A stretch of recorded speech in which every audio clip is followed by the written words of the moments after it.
hari round iteganyijwe mu kwezi kwa kane umwaka utaha, hari round iteganyijwe mu kwezi kwa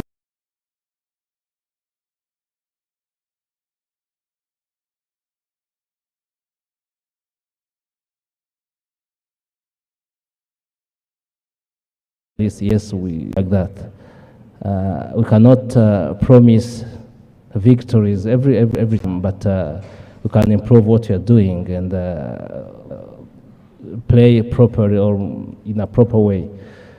I'm going to, before I don't know who will start. The guy on my right, Monsieur Gérard Boucher. Il est le plus nouveau du groupe qui est assis devant vous. Il vient d'arriver de, je ne sais pas d'où, il a pratiquement voyagé, il a fait le tour du monde.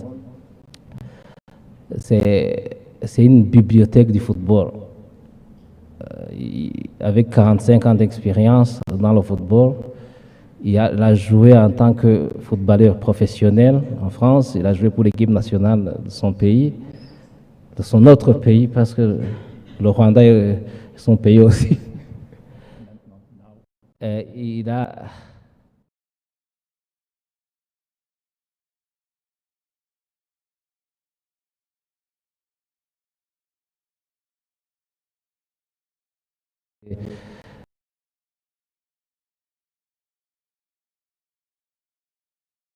directeur technique dans plusieurs pays, notamment en Mauritanie.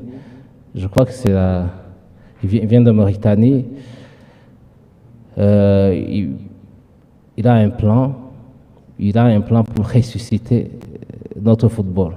Ressusciter, c'est un peu humble. Mais oui, mais on n'a pas ce qu'on veut. Les Rwandais n'ont pas ce qu'ils veulent. Voilà. C'est comme ça. Il faut avoir des licences plus facilement parce que c'est pas facile pour nos entraîneurs. Comme vous allez être le moteur du développement de notre football, comme vous allez nous aider à élaborer un plan. Déjà, l'élaborer, j'ai dit que pour tout ce qui est éducation, pour avoir une éducation de bonne qualité ou de meilleure qualité, il faut absolument commencer par les formateurs. C'est ce que vous allez faire, et vous allez faire autre chose. Je vais peut-être vous laisser la parole ou rendre la parole à Jules pour dire. C'est lui qui suit? On voulait commencer par le coach national. Et puis on va avoir... Je vous rends la parole, merci. Pour une remarque du directeur technique, on va passer à des choses qui nous sont réunies ici aujourd'hui. Mais aussi le directeur technique aura sa parole.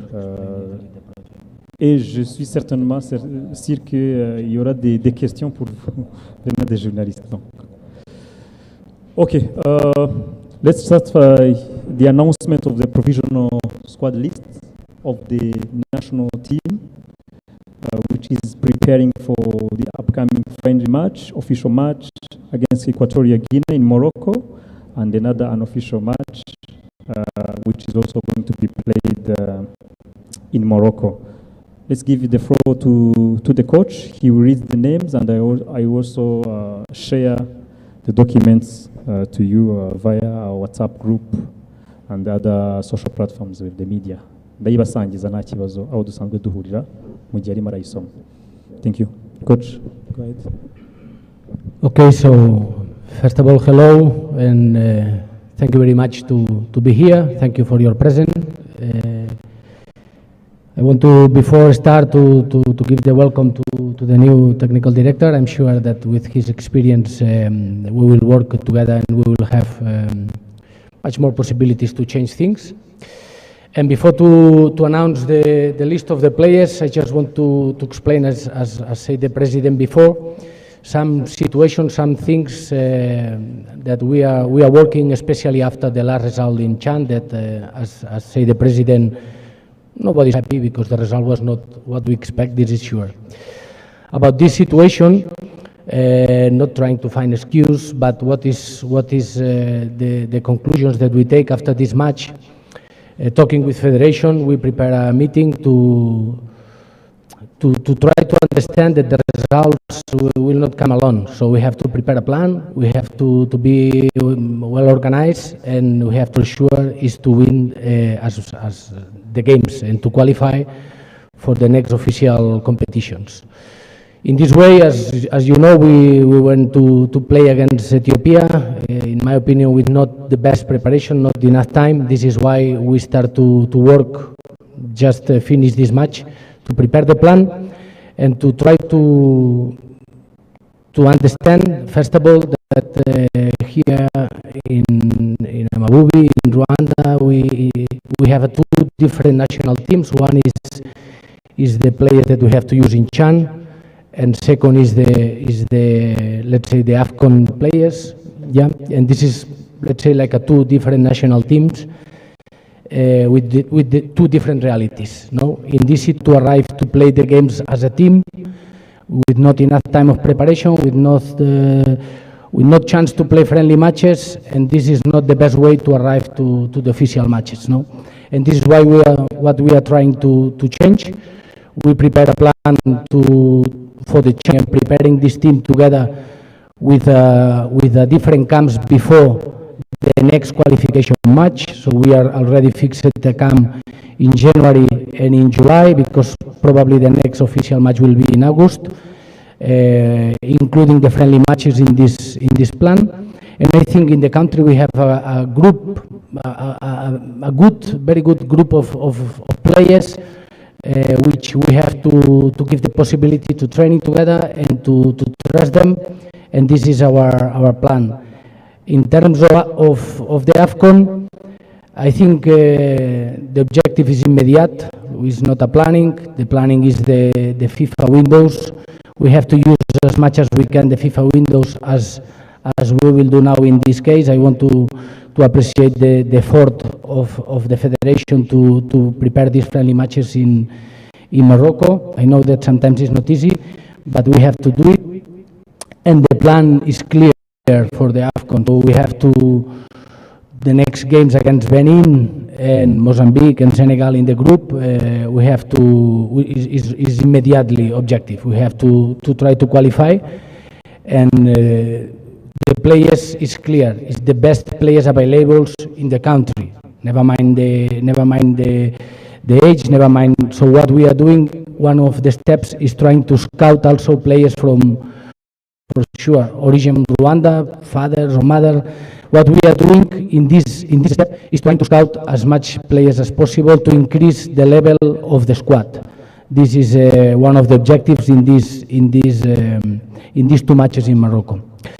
As I said before, one of the matches is official friendly match. So in this way, only can play players who already play in national team or have updated the passport from Rwanda. And the other players who has origins from Rwanda and not yet the documents will be ready to play the second game. This is the planning, to try to get as much information as we can, to be ready in March when we will play against Benin, because we don't have time. We have two finals against Benin in March that we have to try to win the games and to improve our style, and this is the goal. So this is the short introduction, what we are doing, what we are planning. We already finished the planning of Chan for the next Chan, to have, as I said before, the enough time to be ready for the match, not like last time. And for the AFCON, the resume that I made. That's it. Okay, in this case, let's go to announce the players. Starting from the goalkeepers, we have Fiacre from AS Kigali and Kimeni from Kiobu. This is the goalkeepers. In defense, we will have Emmanuel from FAR Rabat, Jean-Claude from APR, Brian, who is playing in Andresius in France, Thierry Manzi from FAR Rabat, Jimmy Eng in Trofense in Portugal, Ali from Kiyovu, Fitina from APR, and Thierry, the center back from Kiyovu. This is the defenders who will join us. The midfielders, we will have Jihad, who is in Danes in Belgium.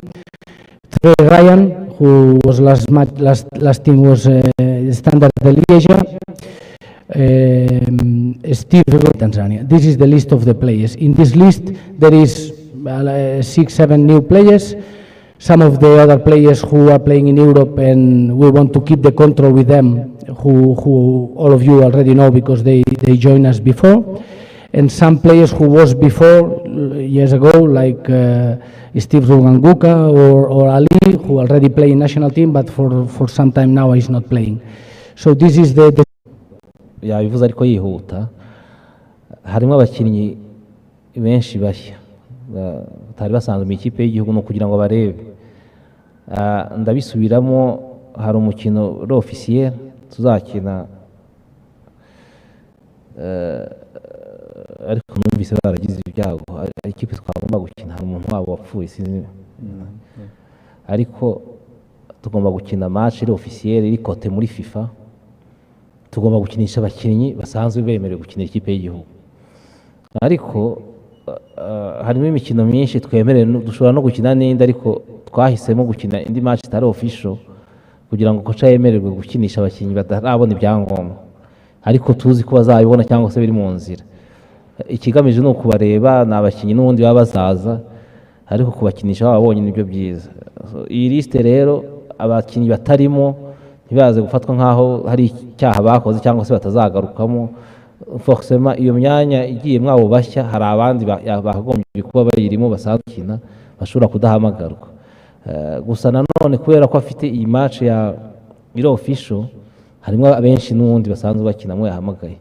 Nagira ngo bize kumvikana, umukinnyi utahamagawe ntabwo ari liste mu by'ukuri ya competition, ni liste y'imyitozo cyane cyane. Murakoze. Arakoze. Perezida, kunyura muri make ibyo umutoza yaravuze ahanini mu kumwunganira, yavuze ko ino window ya FIFA tugiye kujyamo muri ukwezi kwa 9 kuva tariki y'igikombe cya Afurika cy'ibihugu. Anavuga ko intego cyane cyane mu gikombe cya Afurika cy'ibihugu no kugira abakinnyi beza bashoboka baba mu gihugu imbere n'abavuye hanze, ari nabyo yatangiye kugerageza bifashijwemo n'ubuyobozi bwa Ferwafa kugira ngo azabashe kugera mu kwezi kwa 3 afite ikipe nziza irimo abakinnyi beza bashobora guhatana mu mikino isigaye mu majonjoro y'igikombe cya Afurika cy'ibihugu. Hanyuma kuri CHAN plan na 2023 muri Algeria ntitwabashije kuyijyamo, ariko hari gahunda y'igihe kirekire yo kutwitegura mu bihe bishoboka tujye tugera ku mikino y'amajonjoro ya CHAN. Hari first round iteganyije mu kwezi kwa 4 umwaka utaha, hakaba second round iteganyije mu kwezi kwa 8 umwaka utaha. Izo zose hari gahunda tuzabatangariza mu mikino ya CHAN nayo tuyigeremo twiteguye neza. Hanyuma rero liste mutoza yamaze kuyitangaza, imikino ni 2 n'umukino ugomba kuduza na Guinea Equatorial, hanyuma n'undi mukino urundi wi unofficial uzifashishwamo cyane cyane abo bakinnyi batarabona ibyangombwa. Tuzabibamenyesha, tuzenda tubasangiza amakuru. Ikipe biteganyijwe ko igomba guhaguruka muri weekend muri Maroc. Uyu rero n'umwanya ngira ngo twafungura w'ibibazo, twihariye umwanya munini cyane wo gukora introduction no guhamagara ekipe. Harabari bifuje ko directeur technique yagira icyo abanza kuvuga mbere ko twakira ibibazo. Birumvikana ngiye kuvuga ngo hano umukiriya n'umwami, ariko hano umunyamakuru n'umwami. Monsieur le directeur technique, la parole à vous. Juste une petite introduction devant le média, comme ils veulent, et puis on va ouvrir la session des questions après. Merci. Bonjour à tout le monde. Bon, je vais un peu parler juste 2-3 minutes parce que je pense que c'est mieux. Voilà, moi je suis très heureux d'être ici. J'ai pas encore tous les les petits pour vous expliquer qu'est-ce que je vais faire. La seule chose que je peux vous dire, c'est qu'il y a du travail, mais je pense que dans toutes les fédérations et à tous les niveaux, il y a toujours quelque chose qu'il faut faire pour s'améliorer. Donc je vais essayer de faire le maximum. Ce que je peux vous dire, c'est que je suis très heureux de travailler ici, mais je ne vais pas travailler tout seul. On va travailler en équipe. Et la seule chose que je peux vous dire, pendant 1 an et demi, on va s'atteler sur 4 chantiers. Il y a les sélections nationales de jeunes, il y a le football féminin, il y a la Formule DTN. Je pense que là, c'est le moment du sélectionneur et c'est bien comme ça. Merci beaucoup. Merci, monsieur Gérard. Il essaie d'offrir des questions. Il ne veut pas qu'on lui pose des questions. Il dit que ce n'est pas son, etc. Il faut lui poser des questions.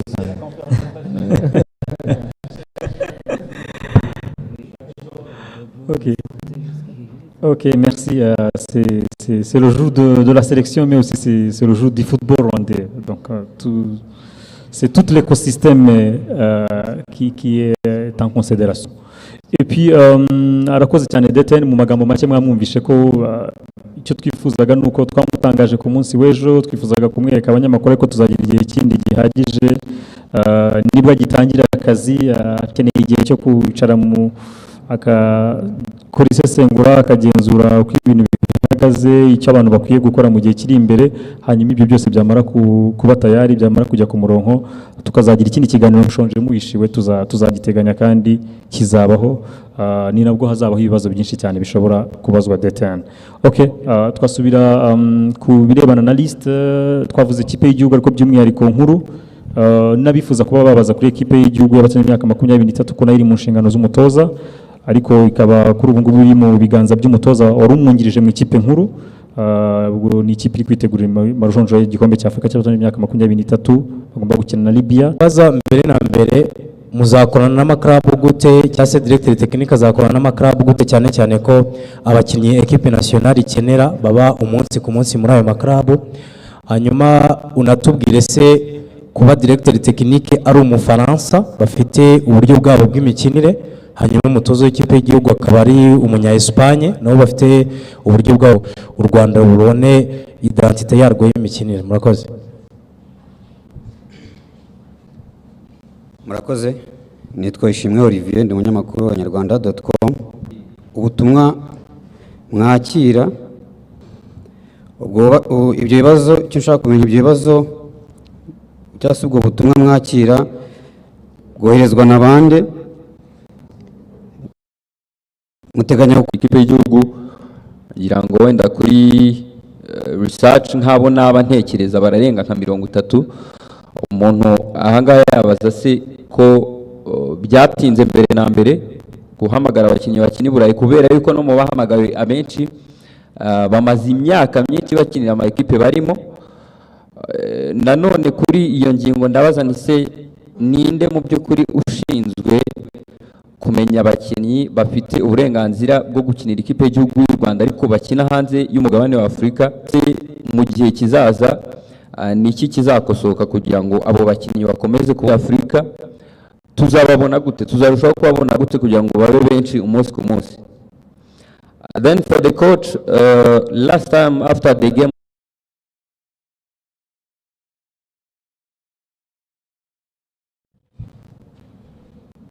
okay, thanks to the first 5 journalists who asked the questions. I think the first 5 questions are almost addressed to the president, but he might need the help from the coach for some of the questions, like the questions related to the documentation of the players and the players who were called and others who were left out, who are still playing abroad, because there is a big number of scouted players abroad. I think GS will translate it to the coach, and whenever president needs help from these questions and from answering these questions, he can provide it. President Mwanya Nwanyi. Murakoze.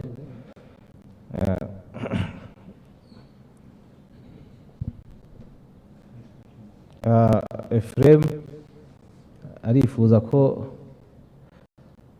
ngira ngo tubaha update y'ibyangombwa bya buri mukinnyi mu baje, harimo bari babifite koko, nibyo harimo abakinnyi ni ibice ngira ngo birenze kimwe, harimo abari basanzwe bakina mu Mavubi ariko bataherukaga, nawe yifuje kureba bayi nko scouting gake mu makipe barimo bafite urwego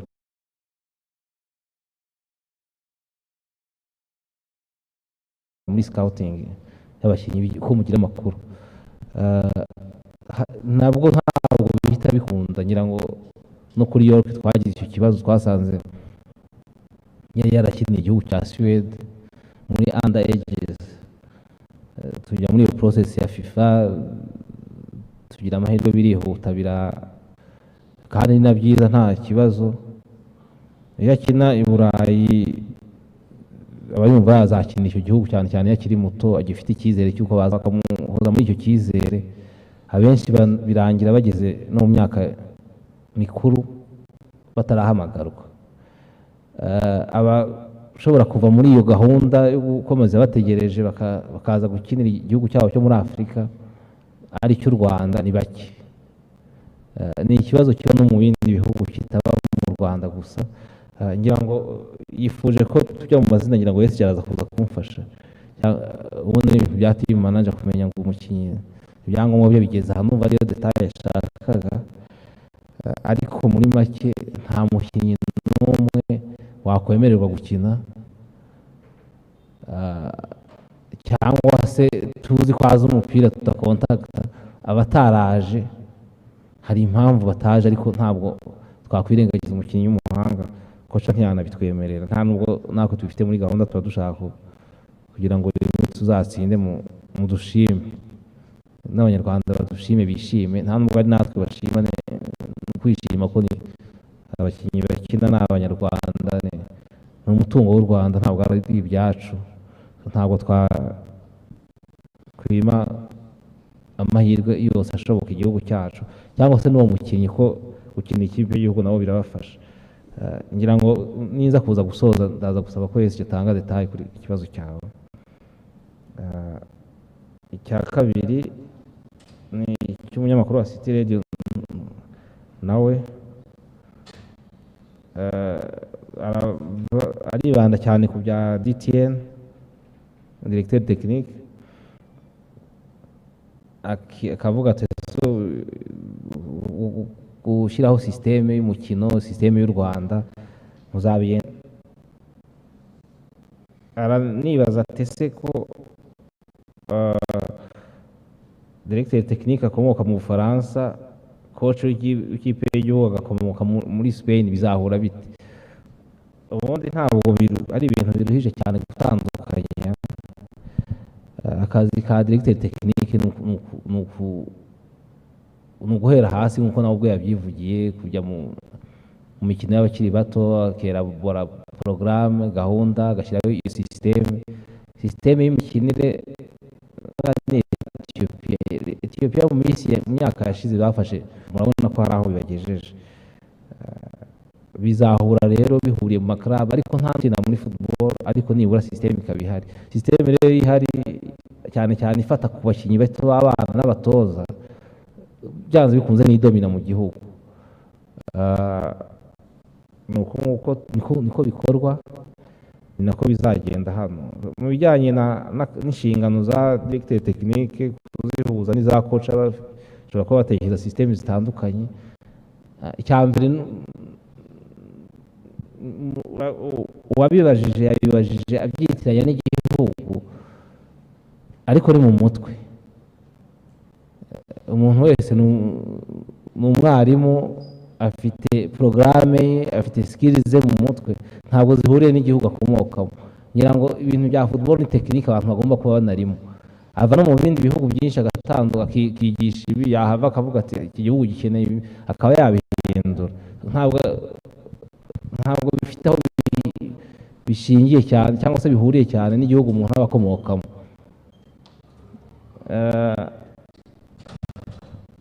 Ikindi, akazi ka koca ni abakinnyi, ni gukora selection, agatoza ikipe y'igihugu. Ntabwo ajya muri izi porogaramu zo kuzamura, zo gushyiraho gahunda cyane cyane igihe kirekire. Ni akazi ka directeur technique. Ahubwo akazi ka koca kazoroha mu gihe directeur wumva neza tactique, ndetse kuko koca w'ikipe y'igihugu yaje arabitubaza. N'uyu yarabitubajije, systeme yitubajije turayibura. Biyagira ngo systeme yanyu kugira ngo nyubahirize iri he twayibona. Ubu turagira ngo ibyo bintu bizongere kutubaho. We icyo akora, afata abo bakinnyi. Umunyamakuru w'inyarwanda witwa Olivier aha yabajije iby'ubutumwa, ntabwo ari ubutumwa ntabwo ari ubutumwa nakira, agiye ku giti cyanjye, mutaza no kugira ubwongo, hari abantu bantera ubwoba cyangwa ni ibinyura mu maradiyo, ni ibinyura kuri Twitter, ni ibinyura ku mbuga nkoranyambaga, niho tuvana amakuru, niho tuvana cyane cyane ibitekerezo. Ngira ngo twateye imbere ubu ngubu, abanyarwanda bari digitalize cyane, abenshi icyo batekereje baracyandika.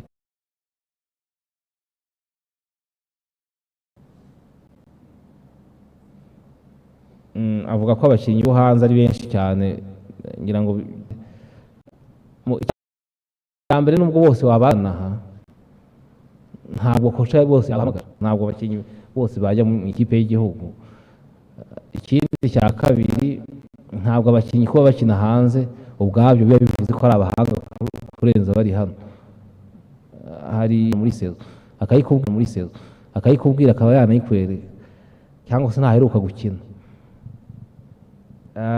Uko bikorwa, iyo hari abo tubonye tuvugisha ababyeyi babo cyangwa se nabo ubwabo tukabavugisha, tukabanza tukamenya status y'ibyangombwa, tukakoca bagenzi be.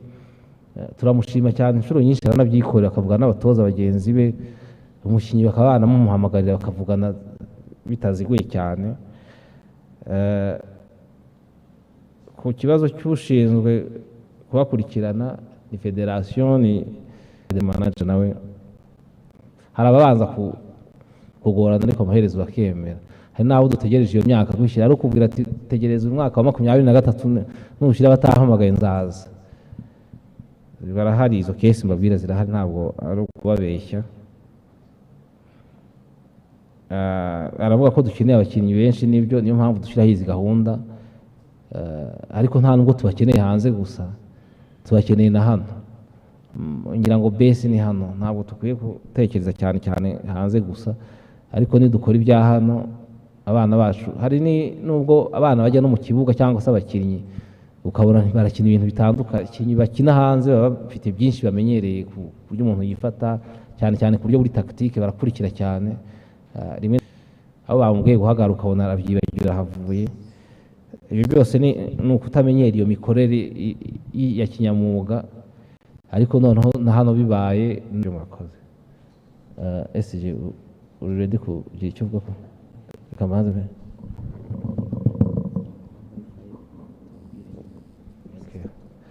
Reka mpe kocha banza subiza ikibazo cye. Okay, about the two, only 5 players. I just want to tell you, because we are working very hard on that. We know that we have a big list, but we have a different Rwanda, but even they are living in another countries, and sometimes it's not easy, all these steps. We are working with this. If some are not in the list, probably is because they don't decide to play with us at the moment. But we will continue our job to try to convince them. I have a lot of examples, like, no need to talk, but we have one player on the list to keep working to try to get the best from Mechelen in Belgium and Maxime, another goalkeeper from Belgium, that they accepted to come, but they are actually injured, to improve this and to try to get the best options that we can. We are working very hard on that. About the question of under 23 preparation, I'm not happy. This is the first.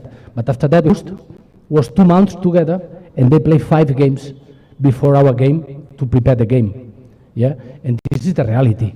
And what I transmit to the federation, not as an excuse, because sorry, I don't want to use it, but that we have to prepare with a plan, not arrive always at the last moment without chances to prepare a team, without chances to training together, without chances to play friendly matches, and go there, play, and try to play as a team and try to win. I think it's difficult.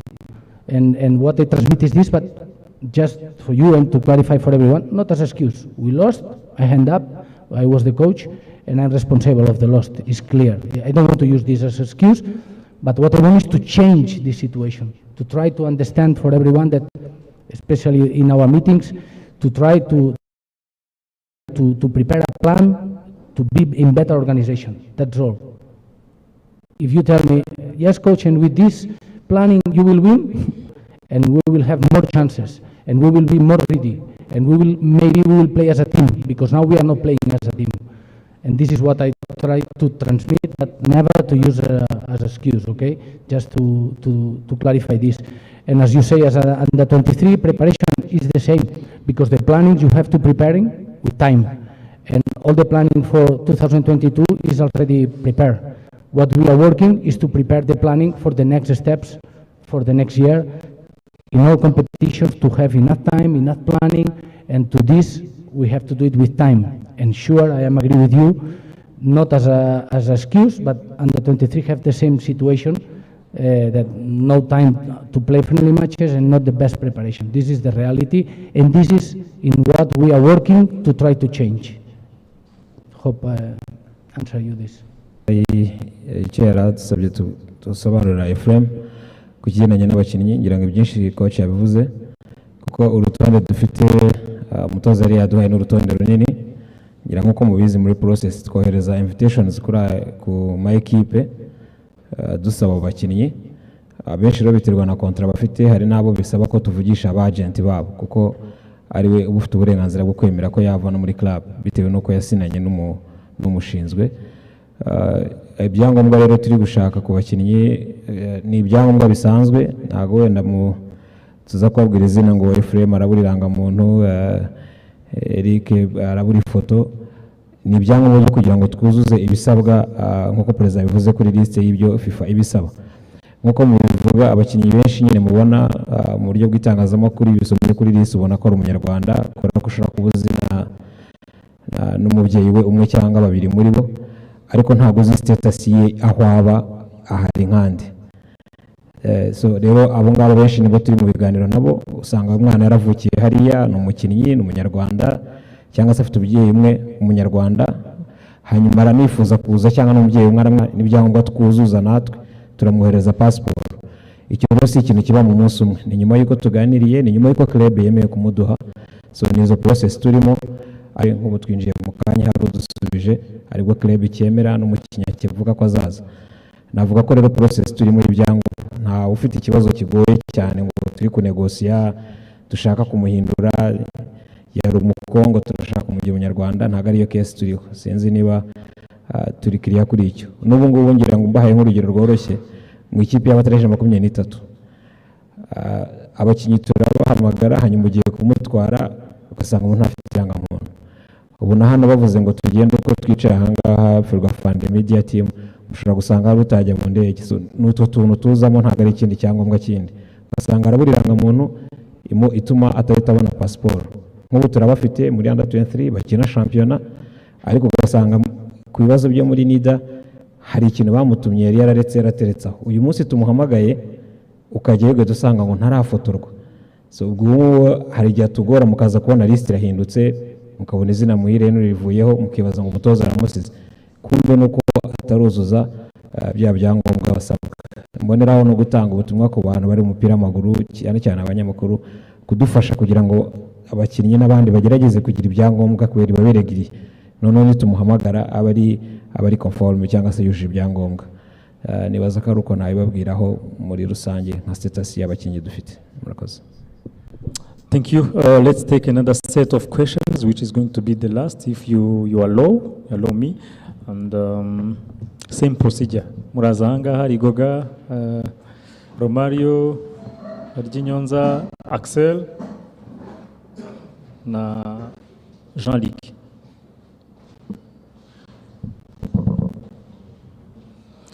My name is Gakuba Natim. We've seen a few players you've summoned. Among them is Thierry, who has not been having a club. He doesn't have a club at the moment. I just wanted to know why. And very curious to know exactly about the players you summoned from Europe. The technical aspect of them that actually, motivated you to summon these players. And with your permission, Mr. Coach, allow me, if possible, to take just one simple question to the new technical director, if he permits. Avec respect, Monsieur Coach, d'abord, je dis bienvenue au pays de mille collines, Rwanda. Je voulais juste vous demander un petit peu votre profil et, si vous permettez aussi, votre philosophie de travail. Merci beaucoup. Thank you. My name is Eriba Nyonza, working from Radio 1. And my question is up to the coach of the national team. You know, Mr. President said there was a case of having a playing style for national team since you came. But if there was no a playing style, how did you adapt on that? And what did you brought to the national team? We need to know very well on that. And sorry, I said, Mr. President said there was no playing style or playing system to national team since you came. So my question is, how did you adapt it on that? Just having players who play without any system in the national team. And the next question is, how long do you think it will take to your playing style to give to the players and know the time that it will take for you to play your style to the national team players? Thank you.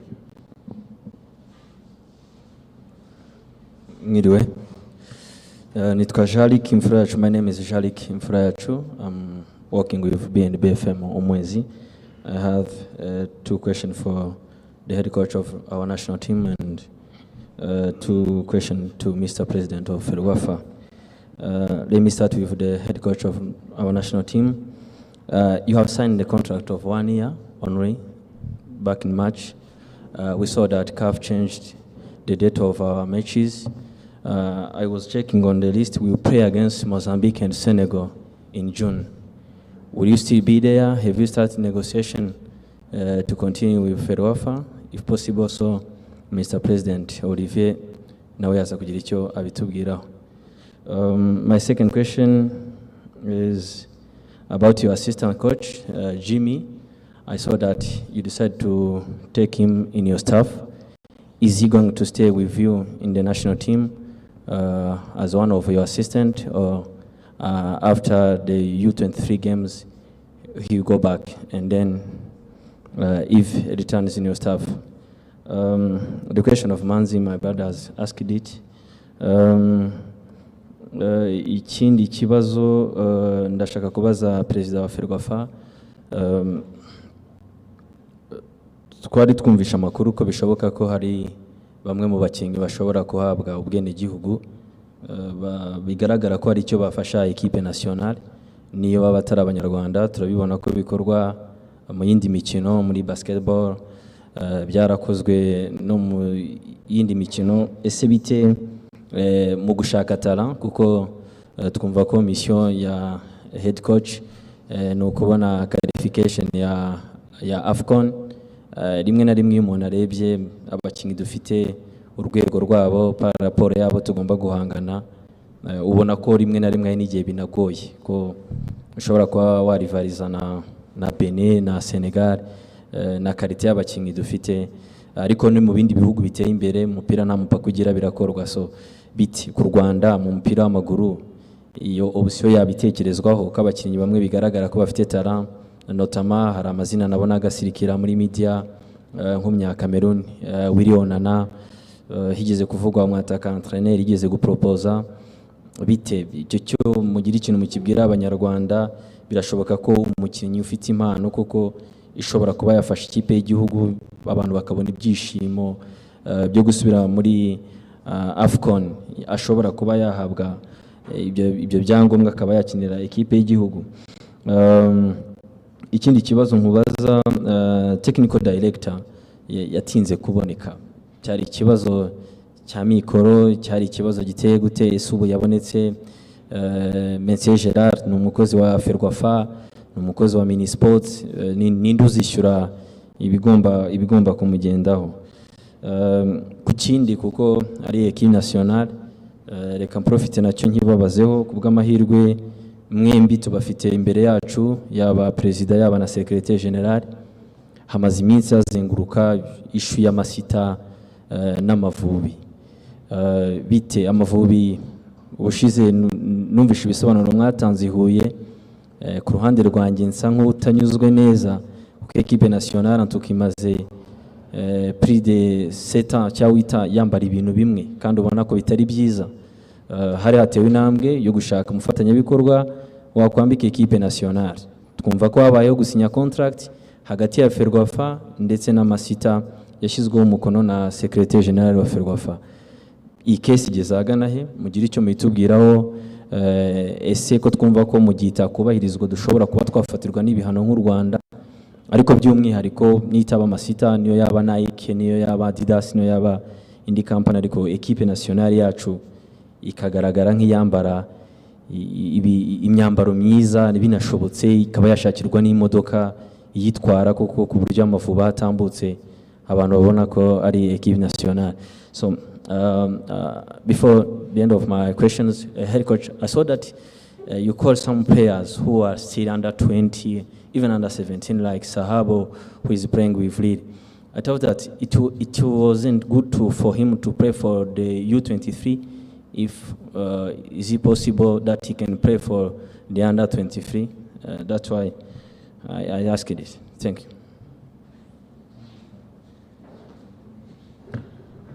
Jariki ibibazo bimazeyo. Thank you. Nitwa Ruth Rgoga. My name is Ruth Rgoga from RBA. I have 4 questions, 2 to head coach and 2 to the president of Rwanda Federation. Let me start with the president of Rwanda Federation.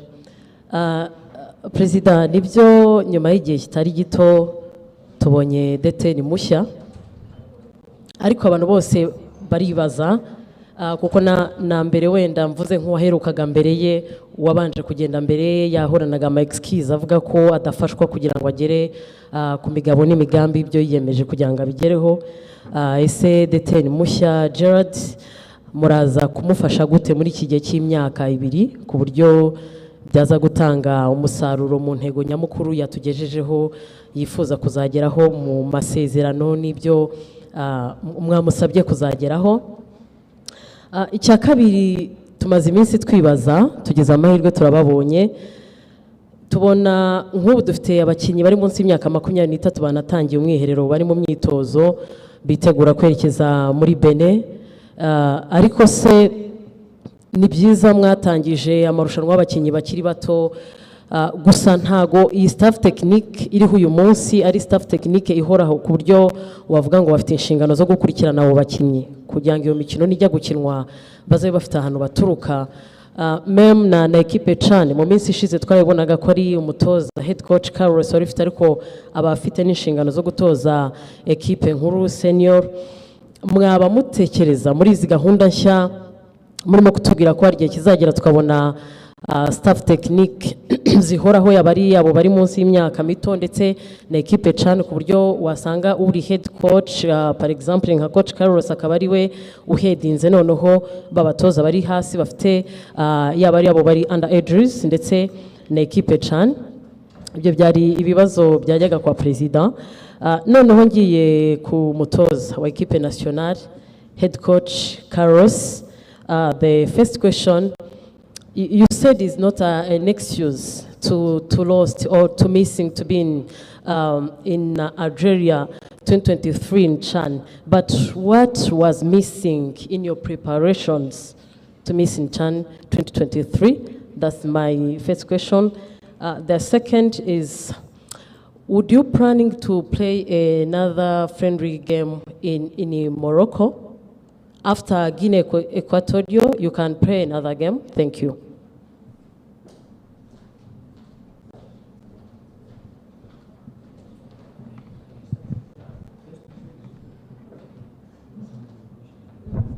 Start with the coach, okay?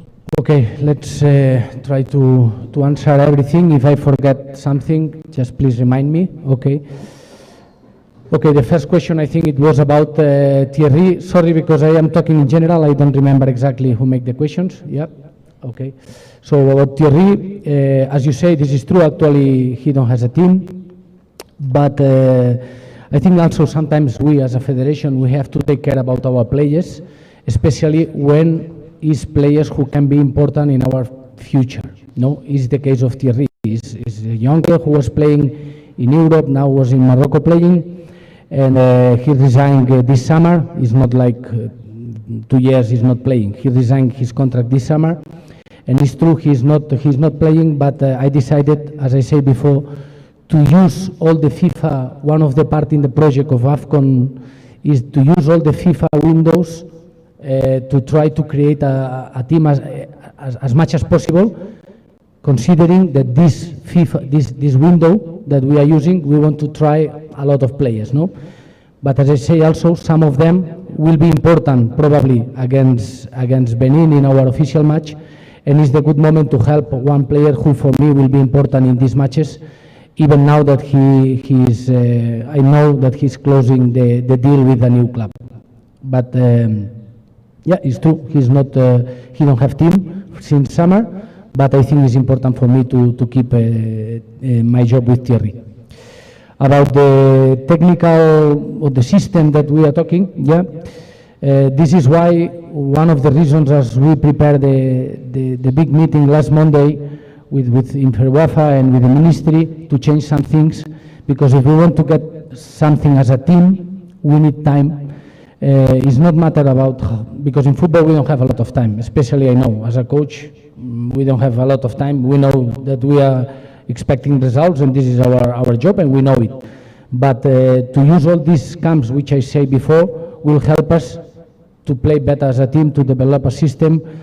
And for me, the question is something more, no? I totally agree with your question, because it's matter of not only the senior national team, it's something that we have to put from the Olympic national team, from under 19, from under 17, to try to make a stamp as a national team in our system, in our way.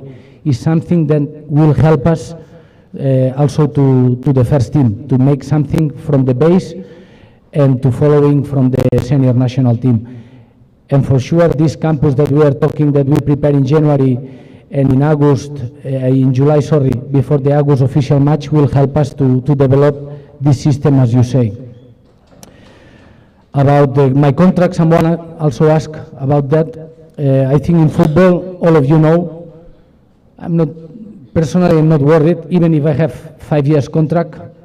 The coaches, we can have 5 years contract, but in 5 days you can lose your job. So this is not matter about how long is your contract. And what is the important for me is to start to build something even over when the new coach will arrive, to find something, to find a strategy, to find some plan and to then follow or change, but to find something behind, no? Because when I arrived, I didn't find a lot of things, and it's not the moment to talk about that, and it's not the question for me, which can make me okay. Don't work thinking about future because you don't have large contract. I cannot think about that. I have to think about the project.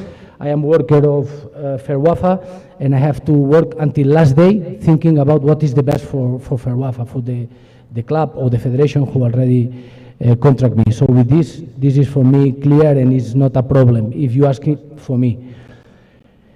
About the staff, another question. We are talking about the change, the Nives and Jimmy. Also I can answer another after question that is connected with this. In the meeting that we had, we not talk only about the CHAN project, the AFCON, we talk about many things in organization, and one of the points was this.